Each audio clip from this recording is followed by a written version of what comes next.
Aleluia. Sente-se, por favor, amado irmão, e abra sua Bíblia no livro de Atos dos Apóstolos. Nós estamos no capítulo 18, Atos dos Apóstolos. Capítulo 18. O capítulo 17 termina com Paulo em Atenas. Paulo está em Atenas e termina ali, obrigado, o seu ministério, pelo menos naquele momento em Atenas. Não houve um fruto muito significativo em Atenas, pela dureza dos judeus e pela mente daquelas pessoas tão fechadas, com tanta idolatria e filosofia que se misturavam ali.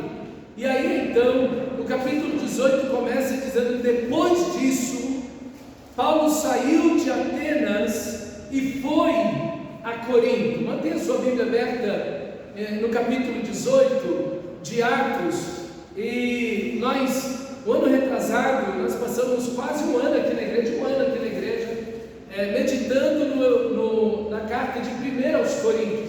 É uma carta muito importante, muito significativa, porque nenhuma igreja no Novo Testamento é tão parecida com a situação cultural dos nossos dias.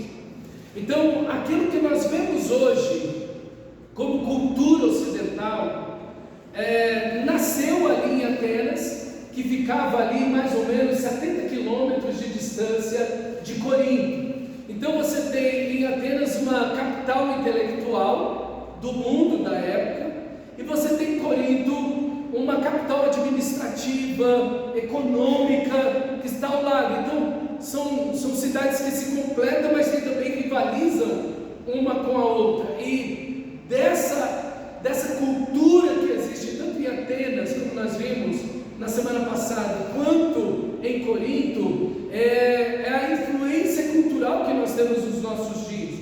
Então, toda essa coisa de menos é mais, né? Essa ideia da liberdade, né? Da libertinagem, da questão da promiscuidade sexual, enfim, todos esses elementos culturais que nós temos, que são tão emblemáticos, principalmente na cultura brasileira, eles estão muito conectados a esse contexto, tanto de Atenas como de Corinto. Então é muito importante a gente estudar a igreja de Corinto. É uma igreja muito parecida com a igreja dos nossos dias. E Corinto era uma capital muito importante do mundo, por ser um ponto central do comércio mundial. Então, todo o comércio que vinha da Espanha, de Roma, passava por Corinto e ia para a Ásia e para o norte da África. Então, Corinto tinha dois portos, porque ela é banhada por dois mares. Então, era um ponto central, todo mundo tinha que passar por ali, ok? Então era um ponto de parada obrigatória, não apenas para receber mais mercadoria ou deixar mercadorias, mas também para invernar. Então era um ponto central a cidade de Corinto por causa disso. Então era também um centro mundial do conhecimento, bibliotecas, fóruns, eram lugares de estudos e debates, e retórica, e filosofia e artes. E aqui Corinto rivaliza com Atenas, porque os coríntios, quando a gente olha a primeira carta aos Coríntios, a gente vai ver que a igreja absorveu toda aquela estrutura social para dentro da igreja. A comunidade, a sociedade estava dividida em grupos, e os grupos eram de preferência de filósofo. Aqui está um grupo do filósofo tal, outro, igual time de futebol.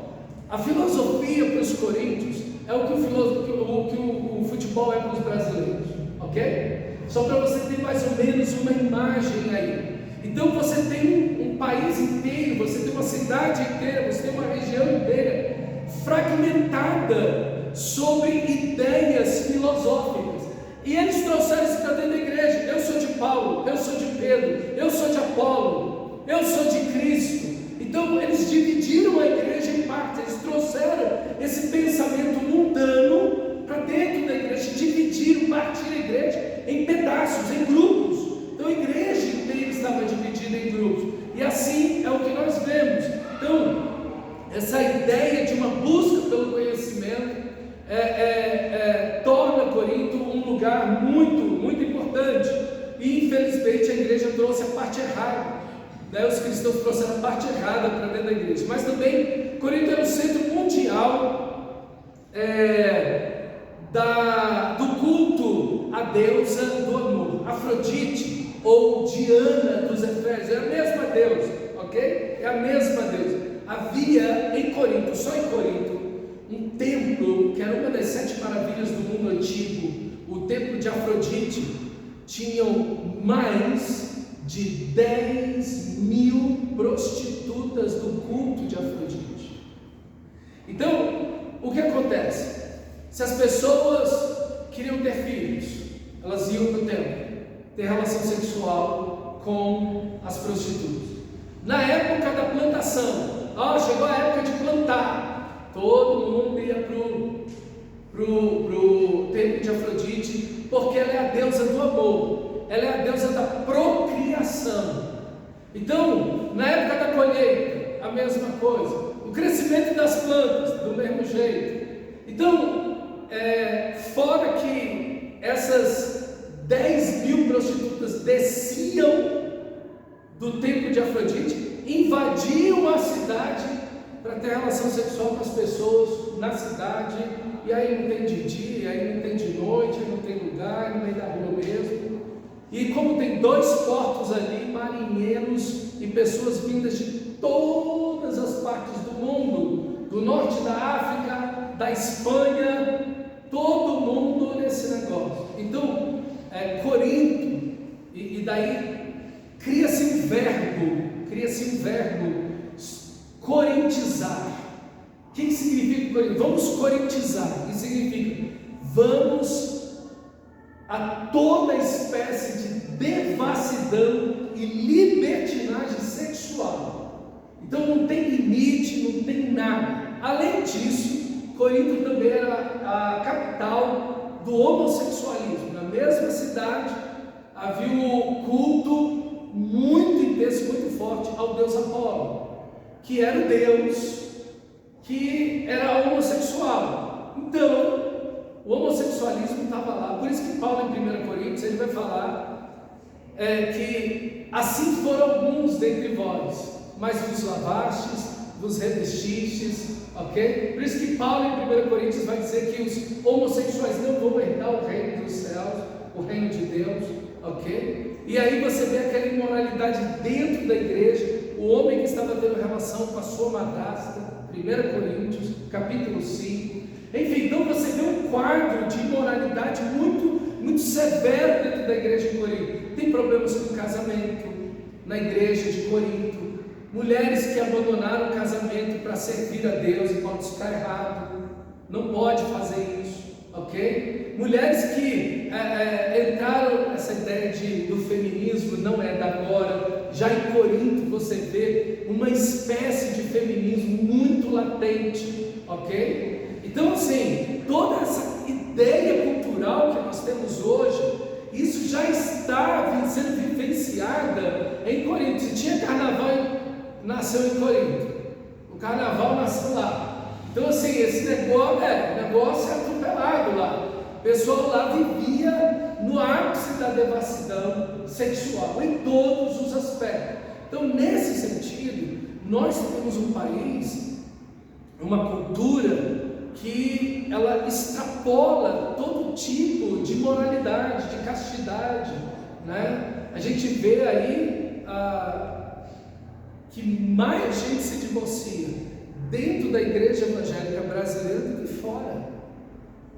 Aí você fala, mas como assim? Tem mais divórcio dentro da igreja evangélica brasileira do que fora. A quantidade de pessoas dentro da igreja que mantém uma vida sexualmente ativa, não casados, é a mesma proporção daqueles que não têm Cristo, que estão fora da igreja.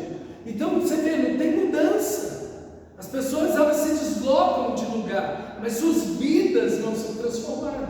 Elas trazem do mundo para dentro da igreja suas vidas do jeito que estão. não há transformação. E é exatamente o que nós vemos aqui na cidade de Corinto, e é o que nós vemos hoje nessa questão da igreja pós-moderna. Em Corinto também era um centro esportivo. Então você tem Atenas os Jogos Olímpicos, que até hoje persistem, e em Atenas e em Corinto você tinha os Jogos Istímicos, que eles praticamente eram quase iguais, várias coisas iguais, mas os Jogos Olímpicos se tornaram muito mais populares, os Jogos praticamente diminuíram até se extinguir, mas havia um culto ao corpo perfeito. Claro que isso não tem no Brasil. O Brasil é o país que mais faz cirurgia plástica no mundo. Em alguns outros países, na Coreia, a cara é o rosto, né? É onde mais se faz cirurgia plástica no rosto. E no Brasil, no modo geral, então você vê essa busca por um corpo perfeito. Tudo isso você já tem aqui. Então, a conclusão: o dinheiro, o centro comercial, intelectual, a idolatria, a imoralidade, o culto ao corpo, fizeram de Corinto uma influência cultural para o mundo naquela época. E chegou até nós. Quer dizer, 2000 anos depois você tem a mesma cultura guardada as proporções, as mesmas ideias continuam aqui. Por isso que é tão importante estudar a carta de 1 Coríntios, ok? É tão importante você estudar a carta de 1 Coríntios, para essa divisão de igrejas, um monte de igrejas, cada um com o nome mais esquisito do outro. Você vê, a igreja de Corinto é uma igreja hiper dividida. Ela está dividida contra o seu pastor e entre ela mesma. Enfim, então, todos esses elementos que nós encontramos em Corinto, nós vemos nos nossos dias. Por isso que é fundamental ler, estudar, meditar na carta dos 1 Coríntios, mas infelizmente a carta dos 1 Coríntios é uma das cartas que menos se prega nas igrejas evangélicas. Por quê? Porque é uma carta que norteia, é uma carta que não te deixa nenhuma opção. Ela te dá comandos, ordens, o caminho, o que você vai fazer. Então, as pessoas, os pastores, a maioria não quer esse tipo de mensagem, porque não quer perder membro, então eles ficam meio naquela, então querem aquela coisa mais positivista, mais light, aquele chazinho com bolachinho, pudim e tal, uma coisa agradável demais, e acaba que não pregam as escrituras sagradas como se deveria, e aí o povo se perde.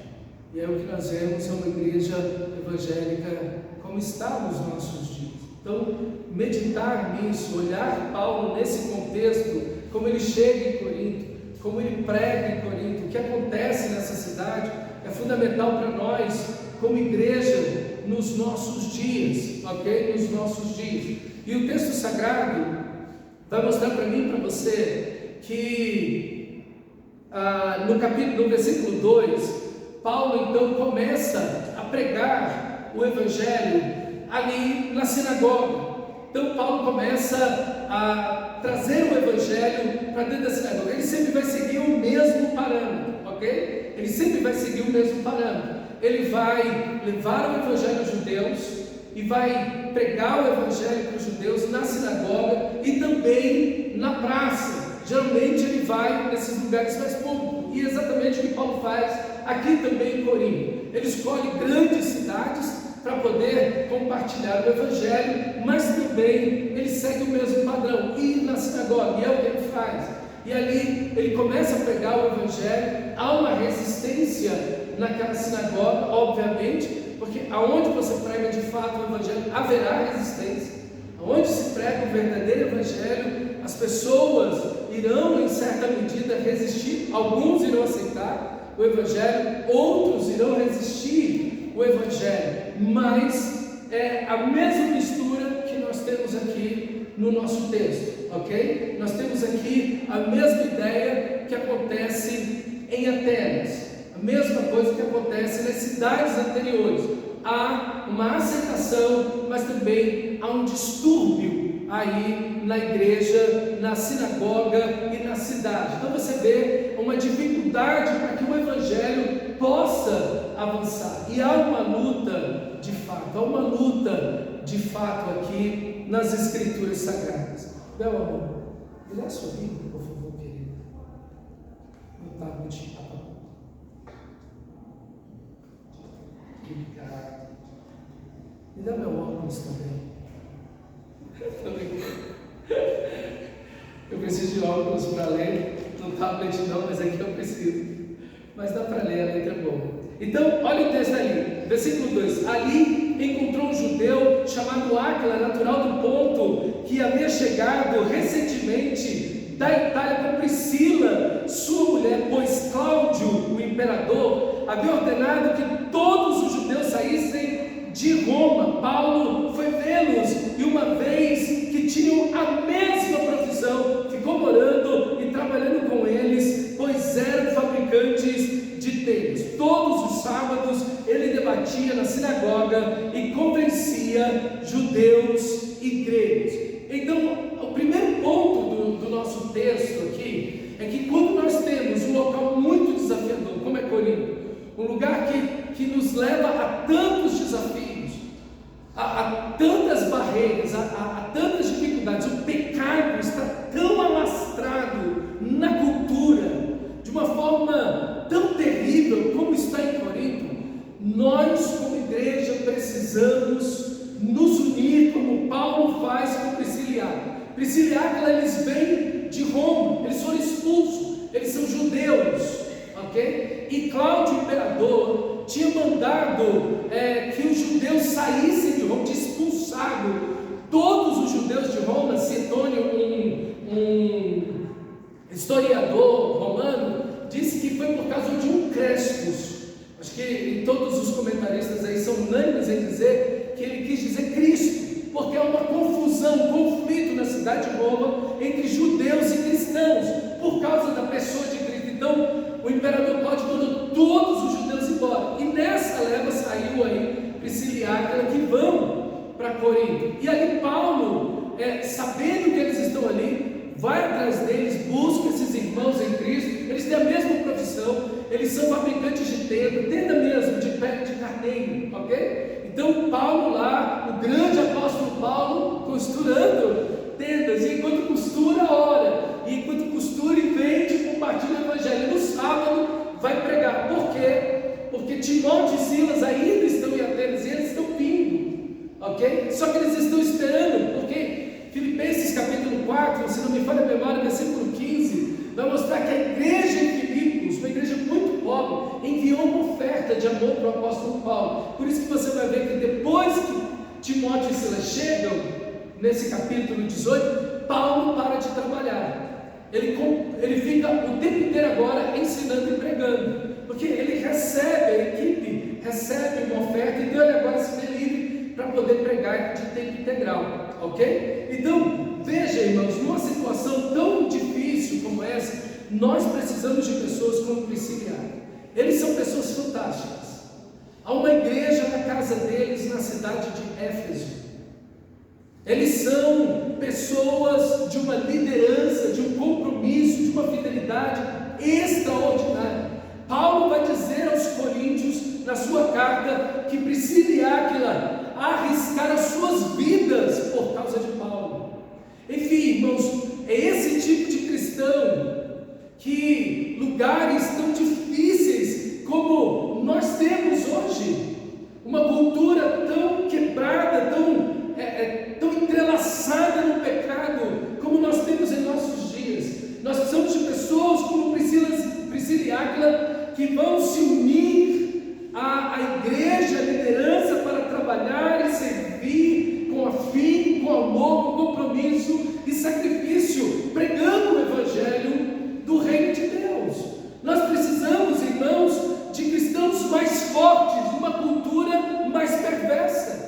Quando a seara é muito grande, como disse Jesus em Lucas 10, é necessário mais trabalhadores na seara. Quando os ventos são mais fortes, nós precisamos de remadores mais fortes ainda, para guiar esse navio, esse barco na direção correta. Quando nós temos um solo muito duro, nós precisamos de mais gente, mais força para arar a terra.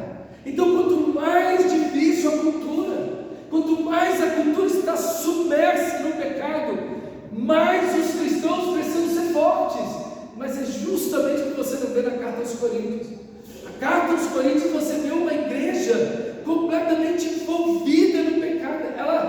O Evangelho perdeu força sobre a igreja de Corinto. E quando o Evangelho perde influência no cristão, quando o Evangelho perde força no cristão, o que ganha força é o pecado, é a cultura. Quando o Evangelho não te influencia, você se conforma com este século. Não tem jeito.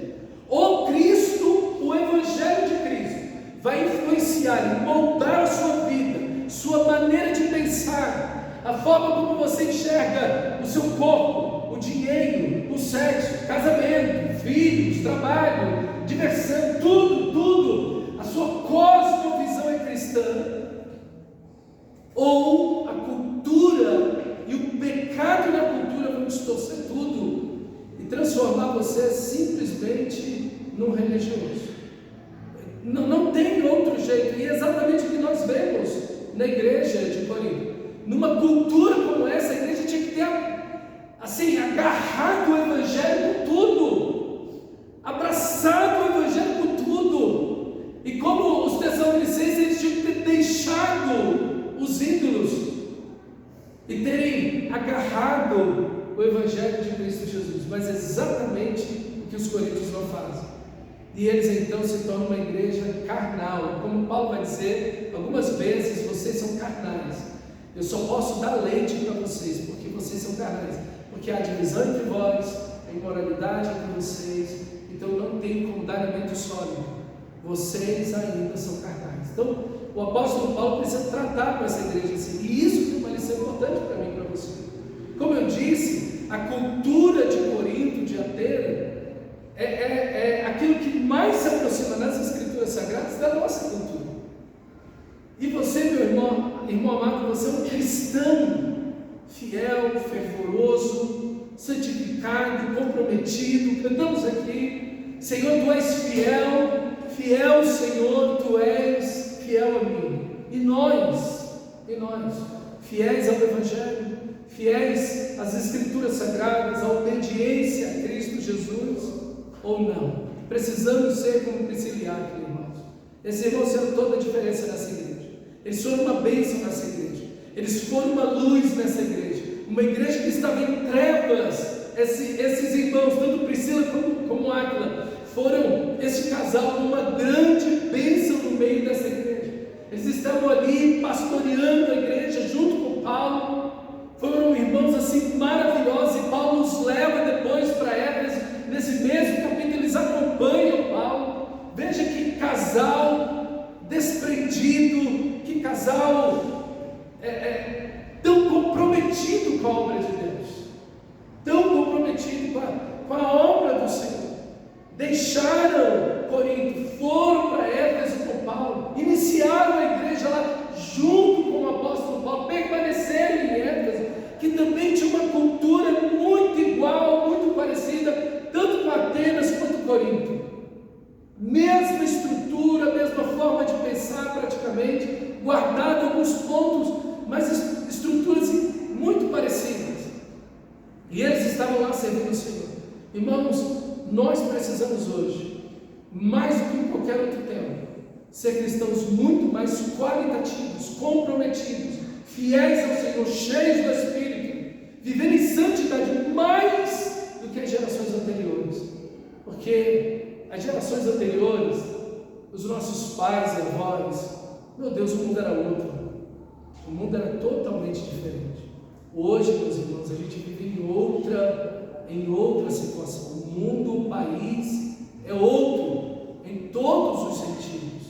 E nós somos ser cristãos muito mais fortes, mais comprometidos com a oração, com a palavra, mais comprometidos com a missão, com a unidade da igreja, mais firmes e sólidos nas escrituras sagradas, ok? E mesmo Paulo trabalhando com eles, Paulo não deixa de pregar o Evangelho, como diz o versículo 4. Aos sábados Paulo estava pregando o Evangelho. Então, o seu trabalho, seus afazeres, suas responsabilidades, os seus compromissos não podem ser uma desculpa nem para mim nem para você, de empecilho para que a gente pregue o Evangelho, ok?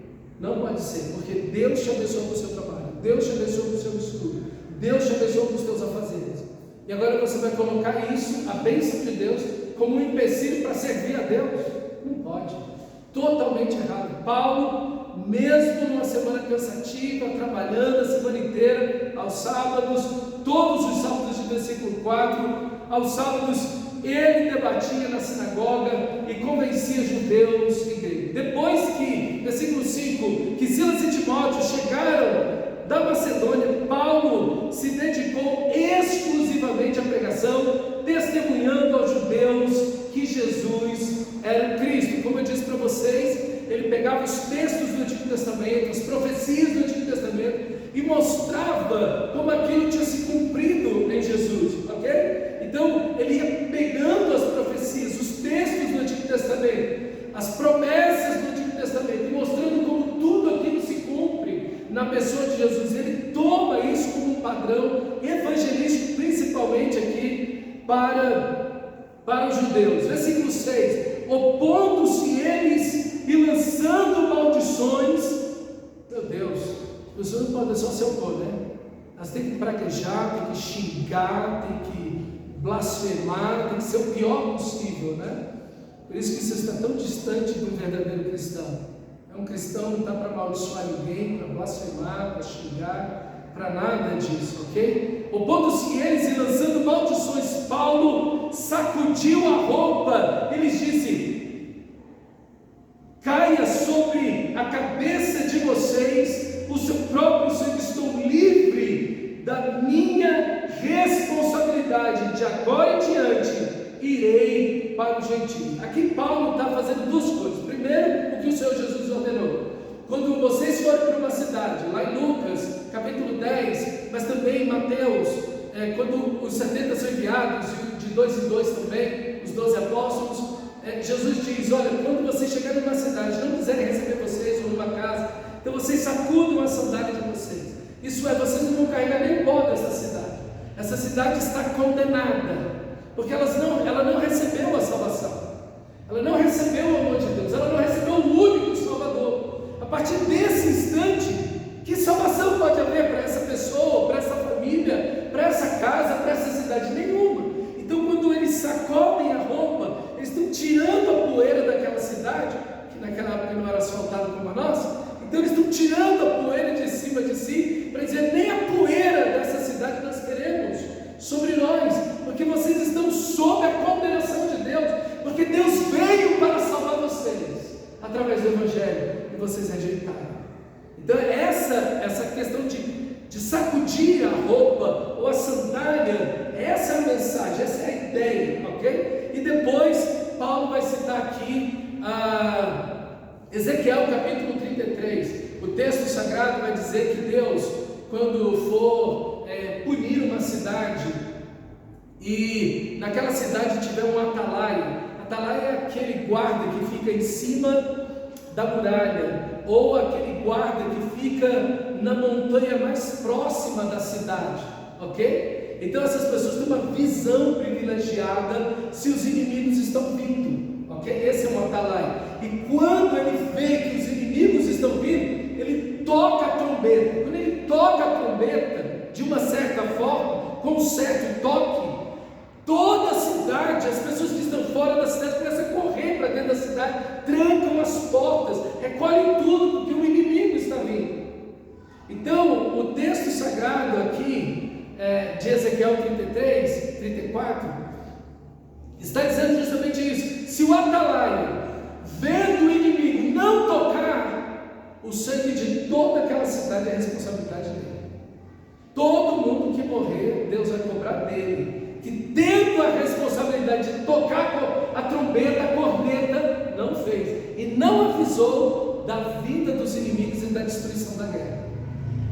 Então, Paulo está dizendo aqui: eu estou livre do sangue de vocês, porque se o atalaia tocar a trombeta e der o aviso correto, então o atalaia ele cumpriu a missão dele, a responsabilidade dele. Ele anunciou: olha, o inimigo está vindo. A pessoa que não quis ouvir, não quis atender, ou achou que era mentira do atalaia, essa pessoa é responsável pela sua própria vida, O sangue dela está sobre ela. Então, aqui também tem algo para mim e para você, irmão.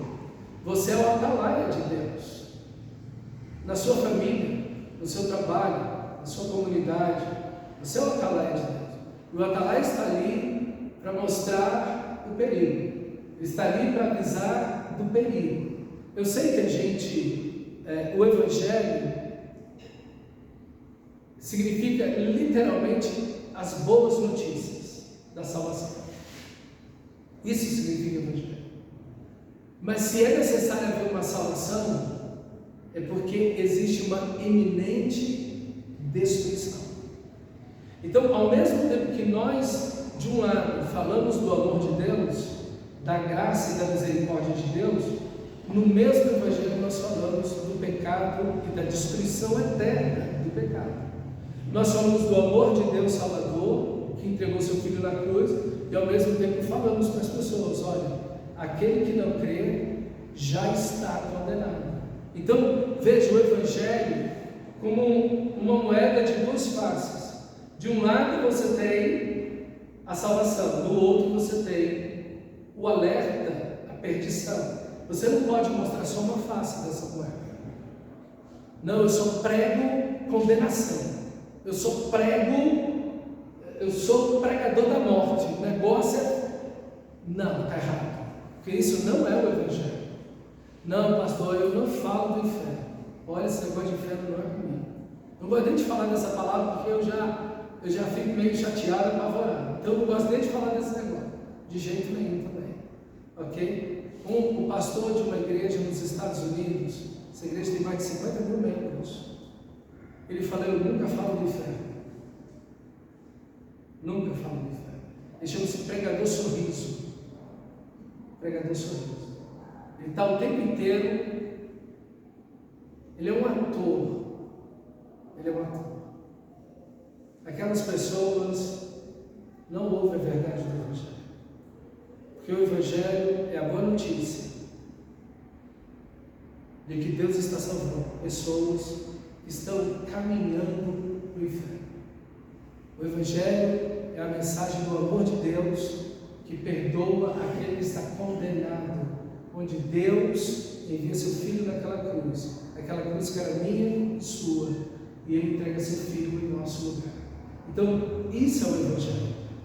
E nós, irmãos, temos a responsabilidade de pregar o Evangelho. Você é o atalaia de Deus, aonde você estiver. E se você não anunciar o Evangelho para essas pessoas, do amor de Deus e da condição de destruição que essas pessoas estão, Deus vai cobrar o sangue de você e de mim.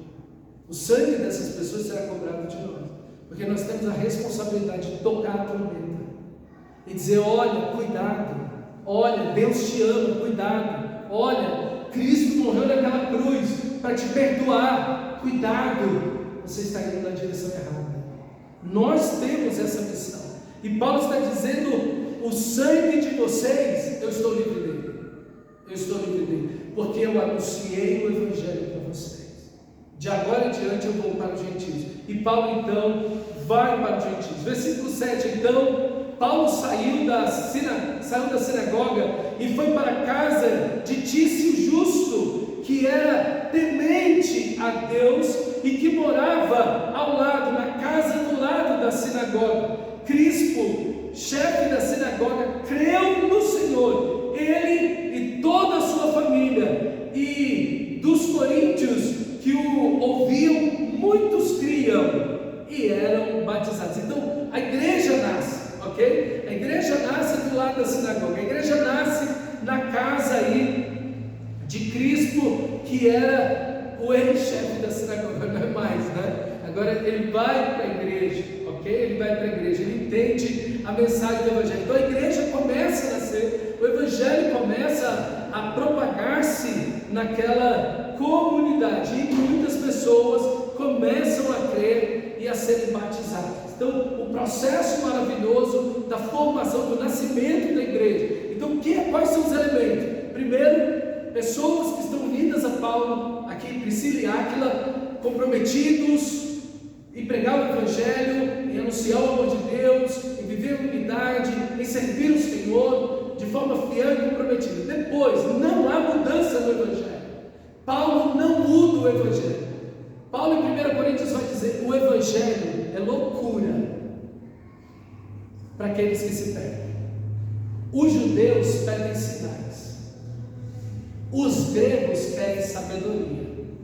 Nós pregamos a Cristo crucificado, loucura para os judeus e para os gentios.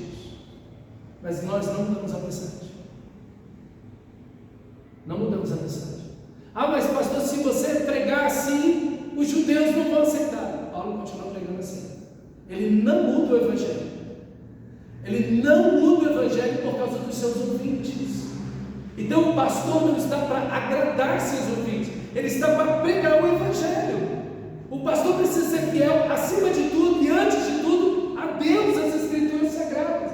Mas não só o pastor, você também. Porque lembra, você é uma atalaia de Deus. Você está ali para tocar a trombeta. Então você tem que ser fiel tanto quanto eu. Eu não posso ser fiel, mas você também não pode. Você não pode açucarar a mensagem do Evangelho. Não, deixa eu jogar o leite moço aqui, que esse trem está difícil demais. Deixa eu fazer aqui da mensagem do Evangelho, fazer um pudim isso aqui. Aquele pudim de leite que você bota na boca, né? Não precisa fazer nada, ele dissolve na boca, aquela coisa maravilhosa. Não, você também tem que ser fiel tanto quanto. Então, é assim que a igreja segue, fiel a Deus, pregando o Evangelho, anunciando o amor de Deus, homens e mulheres comprometidos com o reino de Deus, com o reino de Deus. E é interessante aqui que Priscila, poucas vezes tem esse texto aqui, e tem mais um texto, onde o nome de Áquila vem primeiro do que de Priscila. Depois você só vai ver Priscila e Áquila. Priscila e Áquila, você me vê falando Priscila e Áquila, é o costume do texto bíblico, da leitura do texto, porque o texto sempre vai conduzir nessa ordem. O nome dela vem primeiro do que o dele. Isso já mostra que a Bíblia não tem nada de machismo, né? É porque Priscila, ela é uma pessoa de maior liderança que Áquila. Áquila está lá, é um homem presente, um homem fiel, trabalhador, comprometido, um líder na igreja, mas Priscila, parece que a liderança dela é mais forte, mais intensa do que a do marido dela. E não há briga, não há discussão, e não há inveja. Paulo respeita o dom de Deus de cada um, coloca o nome dela, na maior parte das vezes, na frente do marido. Ele não se ressente. Pelo contrário, está todo mundo servindo ao Senhor. Meus irmãos, que coisa bonita. Que coisa bonita, né? A gente vê pessoas assim no reino de Deus, mulheres no reino de Deus, que estão trabalhando, que estão servindo, que estão sendo um ponto de unidade, de alegria, de paz, de crescimento, de discipulado, de evangelismo dentro da igreja. Dentro da igreja.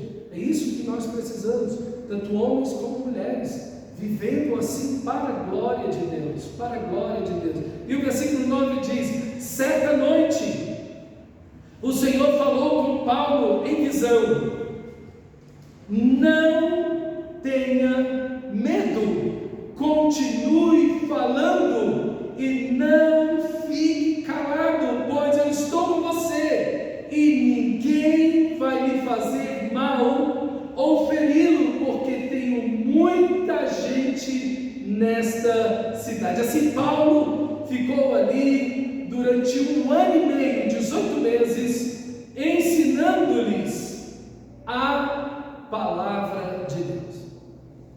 Por que Paulo estava com medo? Se o Senhor aparece para Paulo, e o Senhor Jesus apareceu para Paulo no caminho a Damasco, Atos 9. O Senhor aparece para Paulo no naufrágio. O Senhor aparece para Paulo outras vezes.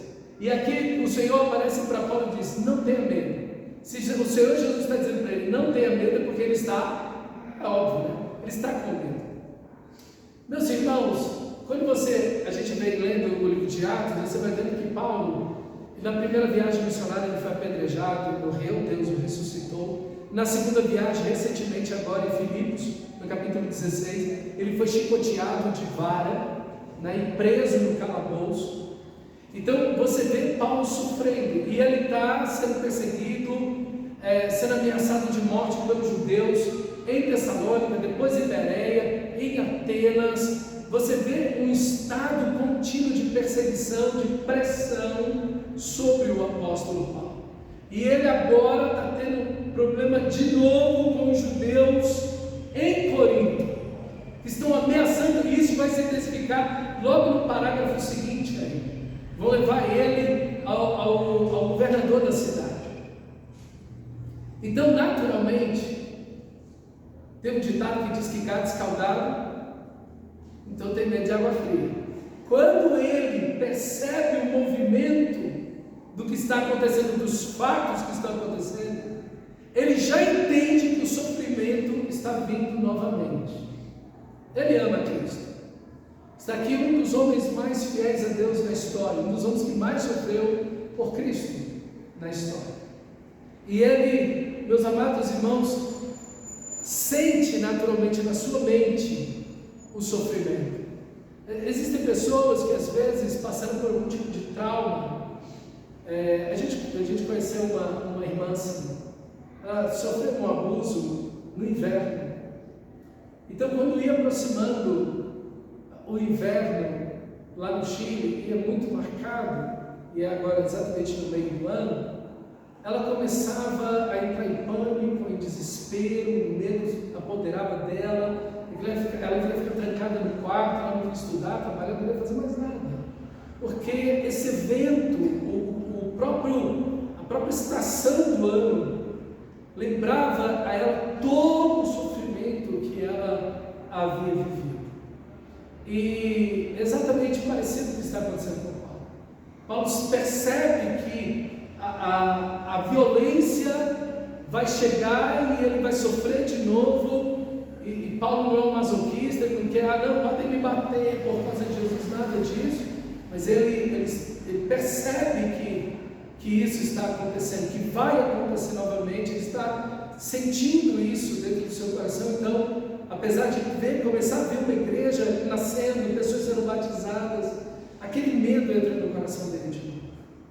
E eu não sei, meu irmão amado, se você tem algum medo na sua vida, alguma dor, algum sofrimento, algum trauma.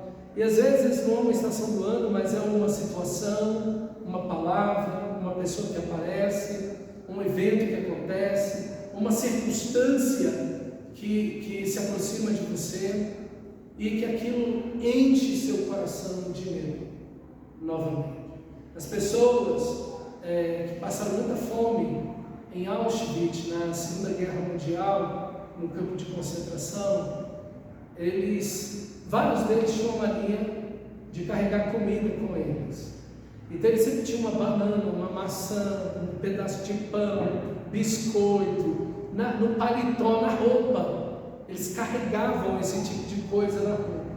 Por quê? Porque isso dava uma certa segurança para eles. Eu não vou passar fome novamente. Eu passei tanta fome e é um terror tão grande aquilo. Eu não consigo mais imaginar naquela situação. Então a pessoa toma esse tipo de atitude preventiva, para não sofrer. E às vezes é o que acontece conosco. Às vezes nós passamos situações que marcam a nossa vida, que destroem a nossa alma, que corroem o nosso coração, e que enchem o nosso coração de angústia, de medo, de solidão, de tristeza, de pânico, de ansiedade, de medo, de desespero. Eu não sei o que fazer, parece que eu vou enlouquecer, eu entro numa situação que eu vou perder o controle de mim mesmo. Há tanto medo e às vezes nada vai acontecer. Nada vai acontecer. Não tem, mas a própria situação, aquilo entra na sua alma e aquilo está presente dentro de você. Eu quero dizer, meu amado irmão, que nesse momento o Senhor vai te chamar a orar. É o Senhor que chama Paulo para a oração. Olha o texto sagrado desse livro. Certa noite, o Senhor falou a Paulo em visão: não tenha medo. Como Deus é bom, como Deus conhece os nossos traumas, os nossos medos, as nossas lágrimas, as nossas angústias, as nossas ansiedades. Como Deus conhece tudo em nós, tudo no nosso coração, tudo que nós já vivemos. Às vezes ninguém sabe do que passou, só você e Deus sabe o que passou. Mas Deus sabe. Ele sabe quando você está chorando, Ele sabe quando você está com medo, Ele sabe quando você está ansioso, Ele sabe de tudo em você. De tudo em você. E Ele vai se aproximar de você e dizer: não tenha medo. Hoje a gente vive essa psicologia positiva.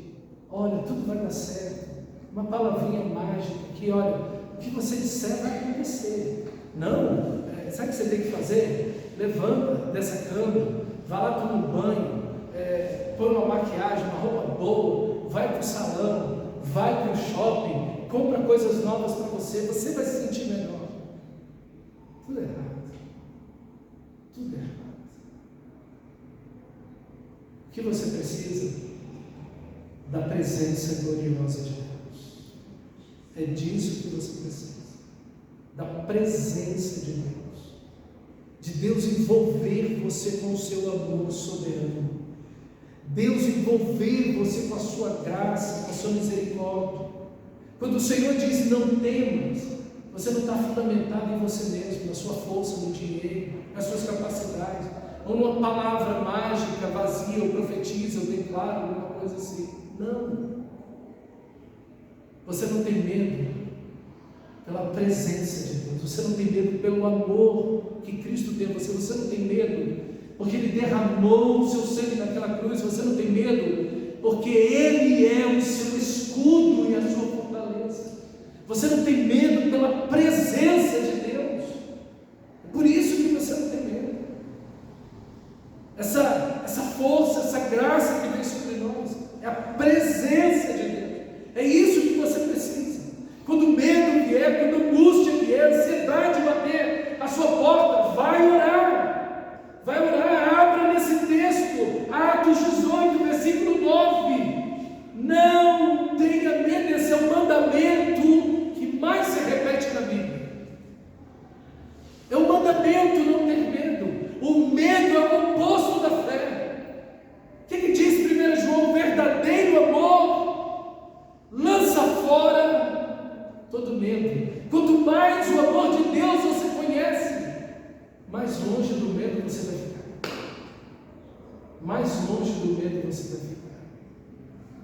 Quanto mais o amor de Deus você conhece, experimenta em oração, em adoração, na leitura da palavra, buscando ao Senhor, mais fé você vai ter. E quanto mais fé é confiança. Quanto mais você confia, menos medo. Porque a criança, quando vai atravessar um lugar escuro, que é a mão da mãe ou do pai, é isso que você tem que fazer. É a presença de Deus. Quando a criança dá a mão ao pai ou à mãe, ele fica seguro. Ele sabe que eles estão ali e que vão proteger. Assim também você. É o que você precisa fazer. No momento de passar nas trevas, a mão de Deus, em oração, adoração, leitura da palavra, cultos, cheio do Espírito, atravessa. E não tenha medo, porque quanto mais você conhece a Deus, mais você ama a Deus. Quanto mais você ama a Deus, mais você confia em Deus. Quanto mais você confia em Deus, menos medo você tem. Porque o perfeito amor lança fora tudo. Não o seu perfeito amor por Deus, porque o seu amor por Deus não é perfeito, nem é o meu, mas é o amor perfeito de Deus por você, que enche seu coração de força e paz e faz você perder o medo. Isso é psicologia cristã, certo? Isso aqui é psicologia cristã. Está fundamentada não em palavrinhas mágicas, não um postzinho aqui, um postzinho para te alegrar, no WhatsApp aí, um postzinho para você. Não, É aqui, ó, a presença de Deus, a palavra de Deus. Não tenha medo. É o texto. Continue falando e não fique calado. Deus nunca vai mandar você recuar da missão. Pastor, eu estou com muito medo. Pastor, eu estou com muito problema. Pastor, eu estou muito doente. Pastor, eu estou com muita dificuldade. Pastor, eu estou numa situação complicada. O que você tem que fazer? Dê a mão mais forte ao seu Senhor. Intensifique sua vida de oração, leitura da palavra, de oração privada, cultos, e segue, confiado no seu Senhor. E enquanto você avança com Ele, avance pregando o Evangelho de Cristo, servindo a Deus, trabalhando no reino, orando pela salvação das pessoas, orando pela edificação da igreja, orando para que Deus abençoe a igreja, dizendo: Deus, me usa para a glória do teu nome. Me usa para a glória do teu nome. Quantas pessoas, no momento de problemas, tribulações, seja o que for, elas abandonam a igreja, o reino de Deus, o serviço no reino de Deus. Não, eu tenho que cuidar de mim, eu estou muito cansado, ou eu estou cheio de problemas. Mas você vê que o texto te direciona para outra situação. Nós não trabalhamos no reino de Deus porque não temos mais nada para fazer. Não é assim. Nós trabalhamos no reino de Deus apesar das muitas coisas que nós temos que fazer e dos muitos problemas que temos que enfrentar. Seguimos trabalhando no reino de Deus. Deus não te aposentou do seu exército.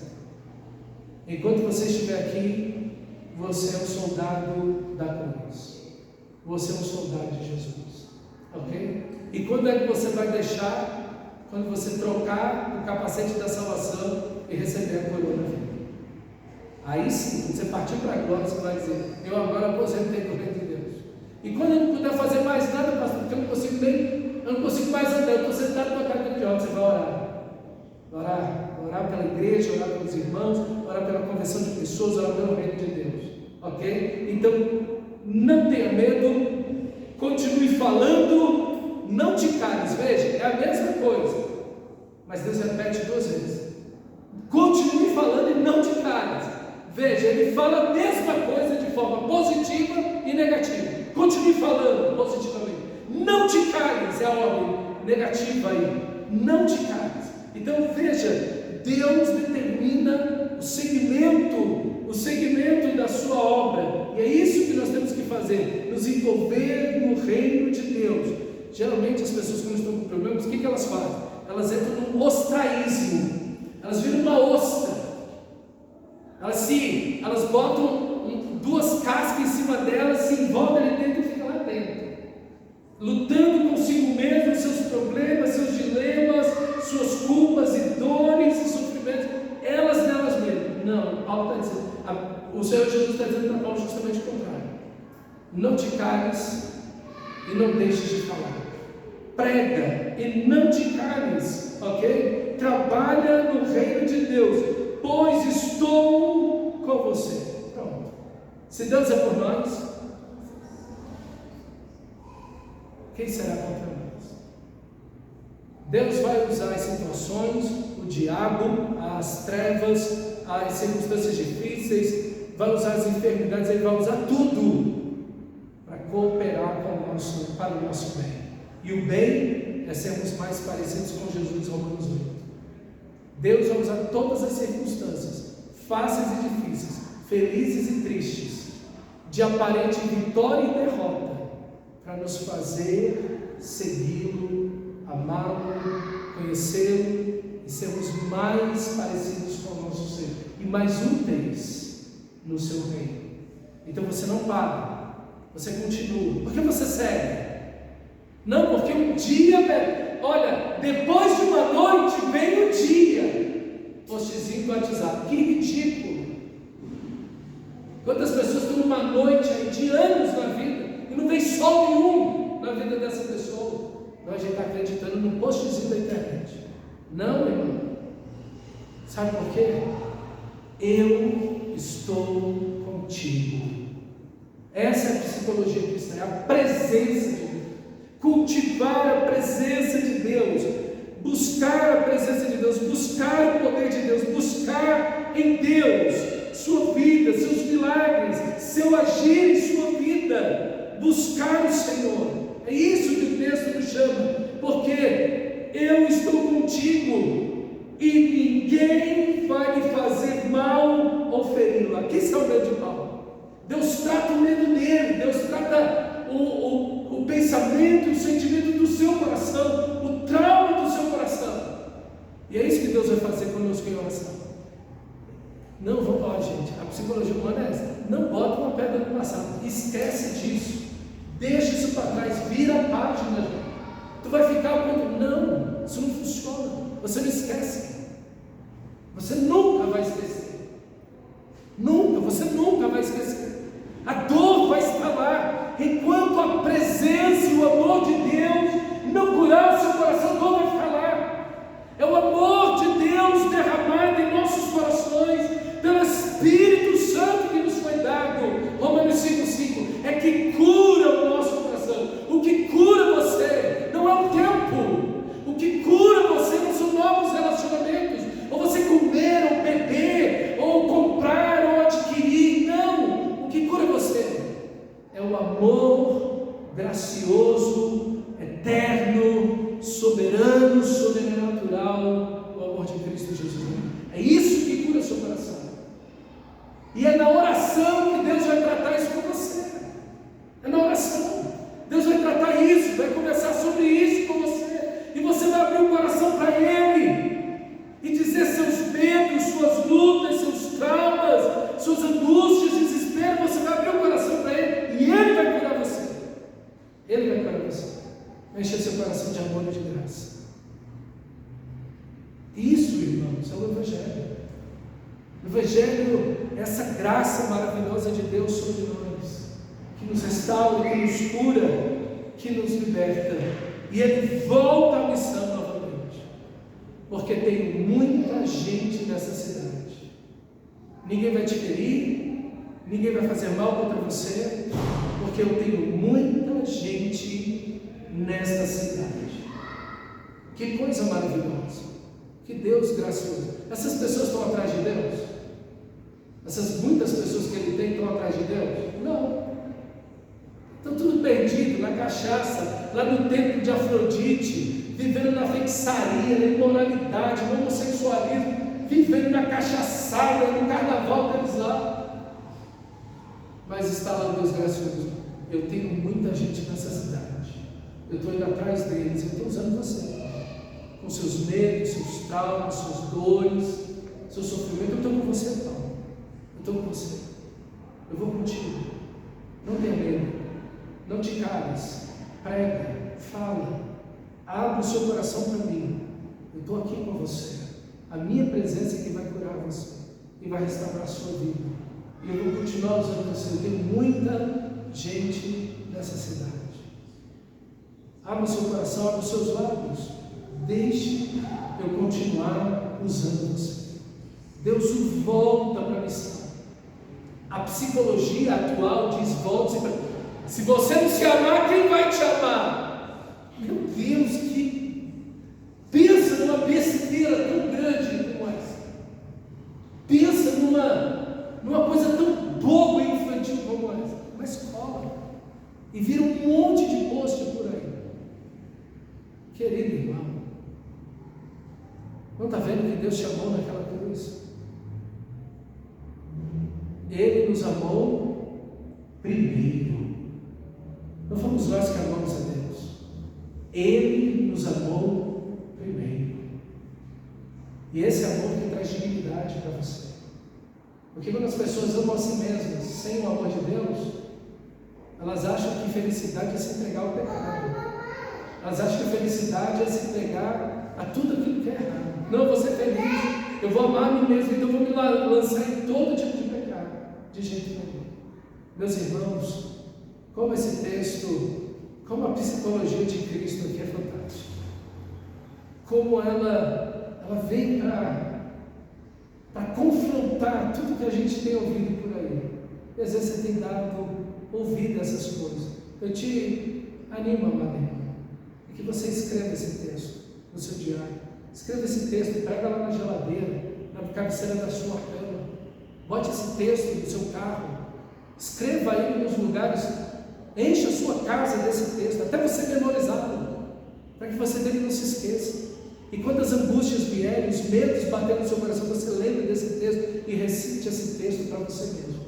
No lugar de ficar atrás de postzinhos por aí, e dessa psicologia furada, positivista que está por aí, infantil inclusive, infantil, uma coisa até boba, sem sentido algum, mas que você possa voltar o seu coração totalmente para o único e verdadeiro Evangelho de Cristo Jesus. Vamos orar? Feche seus olhos.